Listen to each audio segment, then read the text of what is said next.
University. Con el gusto de saludarte y, por supuesto, saludo con gusto a nuestro compañero analista de Mega Noticias, Ulises Zamarroni. A ambos les agradezco y, bueno, les pido una opinión de un minuto 30 para arrancar este intercambio de ideas. Y, Guadalupe, me gustaría empezar contigo. Pues esto que hemos estado discutiendo hace un momento, yo ponía el tema de la Pax Narca que hemos estado viendo en algunos estados de la República y que cuando se modifica algún factor de inestabilidad, como por ejemplo Sinaloa, la detención del Mayo Zambada, pues se descomponen las cosas. Es el fenómeno del crimen organizado, hasta dónde se ha metido, hasta la médula, que pues una situación así descompone todo. Guadalupe, tu primera intervención.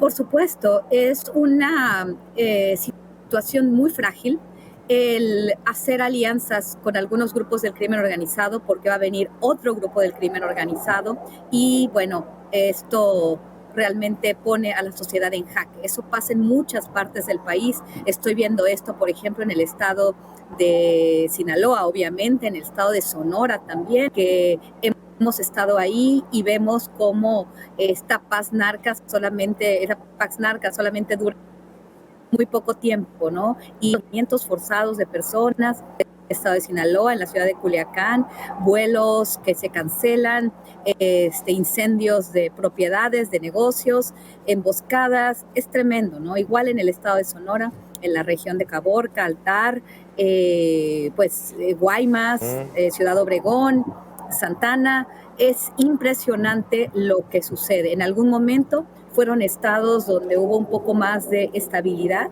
En años pasados se concentró la violencia en el noreste del país, en el Golfo de México y ahorita en el Pacífico, ¿no? Creo que es una crisis de corrupción, de impunidad.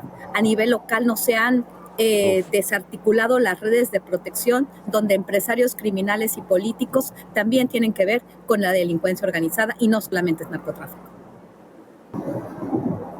Sí, no se puede entender ese nivel de violencia sin esa protección. Ulises. Híjole, la verdad es que lo que vemos que no cambia administración con administración es la impunidad. Obviamente, si existe impunidad, el crimen organizado avanza. Y vemos que la impunidad en nuestro país es de casi el 100%.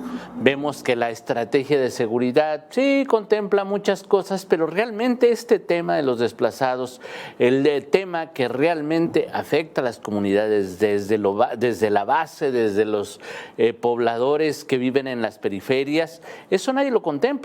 En los discursos vemos en las capitales, sí, todo es muy seguro, llega el ejército, la marina, la Guardia Nacional, pero vemos a las comunidades que quedan aisladas, que no hay quien nos defienda, vemos que las comunidades se van vaciando y no le van diciendo al gobierno, oigan, nos vamos a ir de aquí porque pues, el crimen organizado ya no nos deja vivir en paz.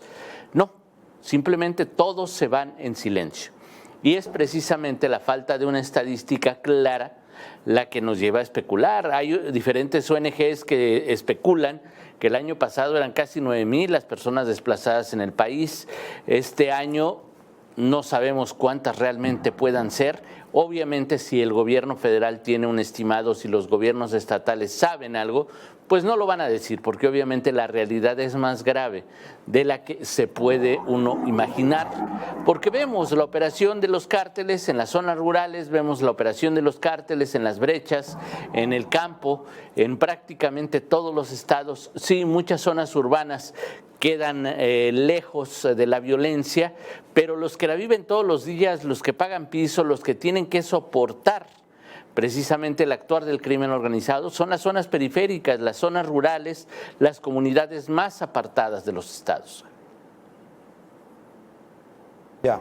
Ahora, déjenme preguntarles y ponerles en la mesa esa especie de tranquilidad. Una de las alternativas es que el gobierno se meta y combata de frente esta realidad que estamos viendo. Ya tuvimos sexenios muy violentos que realmente evidenciaron que faltó coordinación, faltó mucha inteligencia, faltó la participación de otros sectores como el combate financiero, sobre todo a las redes financieras. ¿Es una alternativa para este gobierno, para estas administraciones, con este cambio de estrategia que estamos viendo, Guadalupe? ¿Es una alternativa el alto costo, asumir el alto costo que esto representa, pues hacerle frente a estas redes criminales? Mira, yo veo una repetición del año 2007 hasta el año 2018, 2017. En particular, la primera parte de este proyecto, ¿no? Estas buenas, bueno, estos operativos, ¿no? En su momento de la Policía Federal, las Fuerzas Armadas, con García, el secretario de la Defensa, el secretario de Marina, la época de Felipe Calderón Hinojosa, ¿no? La declaración de la guerra contra el narcotráfico, siempre considerando las cuestiones de lavado de dinero, de inteligencia, de coordinación, siempre se habló de eso, ¿no? A posteriori nos damos cuenta que no hubo inteligencia, que no hubo coordinación, que no hubo acciones específicas para cuestiones de lavado de dinero, pero también hubo pues la infiltración del crimen organizado en las agencias, principalmente la Policía Federal. En este caso, en esta administración, no podemos decir que es una estrategia distinta, ¿no? Se dan muchos balazos, se genera una guerra contra los pueblos y si no se combate la impunidad, la corrupción a todos los niveles, y hay espacios a nivel local, las redes de protección que a veces operan dentro del mismo partido en el poder o de los partidos en el poder en sus diferentes, en los diferentes momentos, ¿no?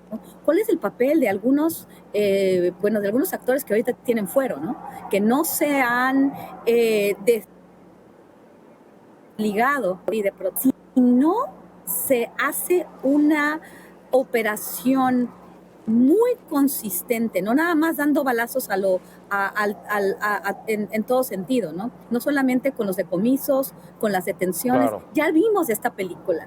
La película ya la vimos, ya vimos el Michoacanazo, ya vimos estos arrestos selectivos, ¿no? De personajes también, a veces con tintes políticos, sin tinte en los expedientes. Esto debe ser una estrategia comprensiva, pero donde la impunidad y la corrupción deben ser atendidas de manera fundamental. Eso todavía no podemos verlo, pero esto es muy importante. Yo veo que puede ser todo un fracaso, como fue en el fracaso de la primera parte de la estrategia de la guerra contra las drogas de Felipe Calderón.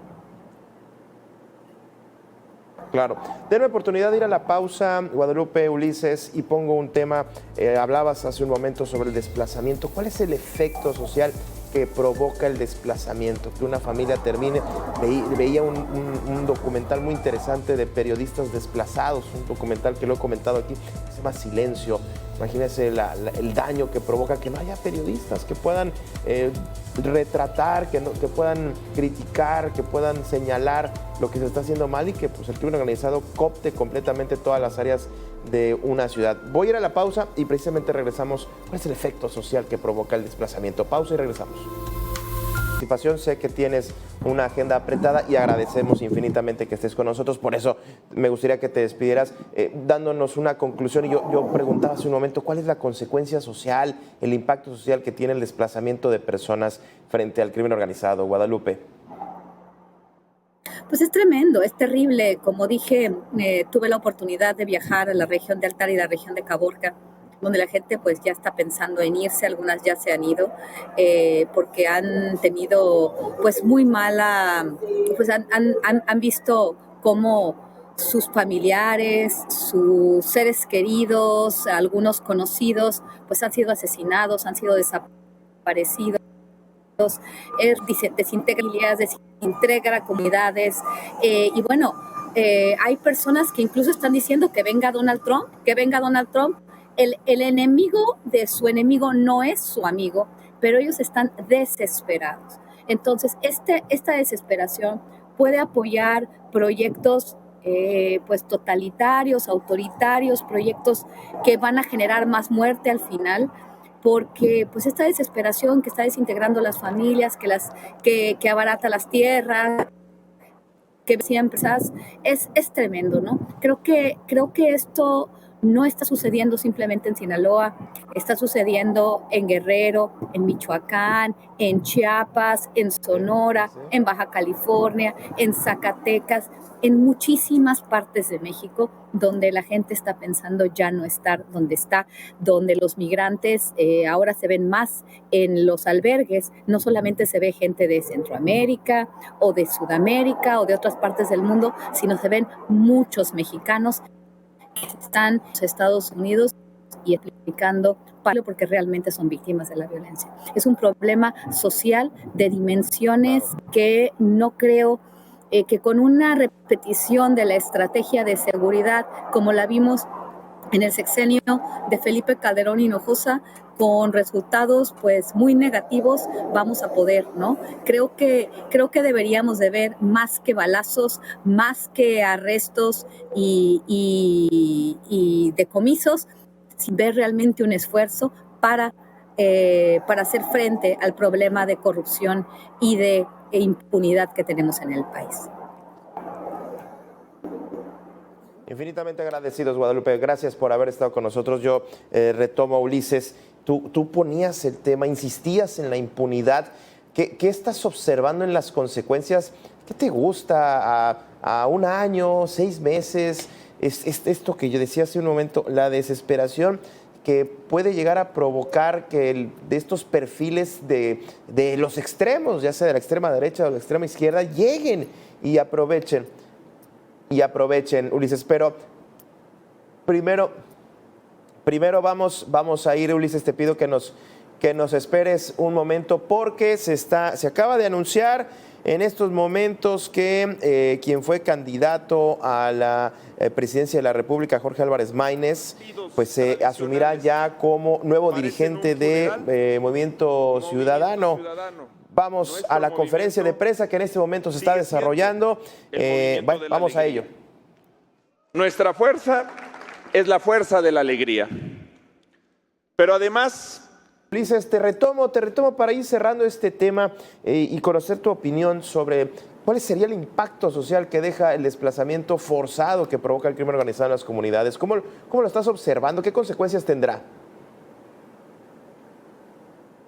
Híjole, pues realmente las consecuencias las vamos a medir en el desarrollo de las comunidades, en el desarrollo económico, en el desarrollo social. O sea, vemos el desplazamiento de las escolar, vemos que es un problema grave que se ha incrementado, pero no tenemos estadísticas porque aunque lo mida la Secretaría de Educación, no lo informa. Entonces no sabemos qué tan grave va siendo en este momento. Vemos comunidades cada vez más solas, por ejemplo en Michoacán, en Guanajuato, son comunidades alejadas de las zonas conurbadas. Lo vemos en Jalisco, lo vemos en Michoacán, lo vemos en Guerrero. Vimos lo que pasó en Chiapas el año pasado, 4,000 personas se fueron a vivir a Guatemala porque ya era imposible estar ahí en la comunidad de Tila, en Chiapas, en el sur de México. A ver, eso que pasó en Chiapas no es la única comunidad en la que ocurre. Ya ha pasado históricamente en nuestro país, desde que el crimen organizado se asienta en una comunidad, la gente se va. Los que se quedan tienen que pagar plaza, los que se quedan tienen que hacer circo, maroma y teatro, perdón por la expresión, pero para no afectar al crimen organizado y que no les haga nada. Realmente vivir con miedo es una opción, o la otra es irse, porque ni el Ejército, ni la Guardia Nacional, ni la Marina pueden hacer nada al respecto. Creo que las consecuencias no las vamos a ver a corto plazo, Gabriel, las vamos a ver a mediano y largo plazo, y precisamente en la economía es donde lo vamos a empezar a medir. Totalmente de acuerdo, la económica. Fíjate, yo creo que Sinaloa es un ejemplo de lo que está pasando a corto plazo. A corto plazo, las consecuencias ya las estamos viendo. Nos vamos, muchísimas gracias. Me quedo con esta frase que dijiste, la pagan los que se quedan. Durísimo. Muchísimas gracias, Ulises, por haber estado con nosotros. También a usted que se quedó con nosotros y le invito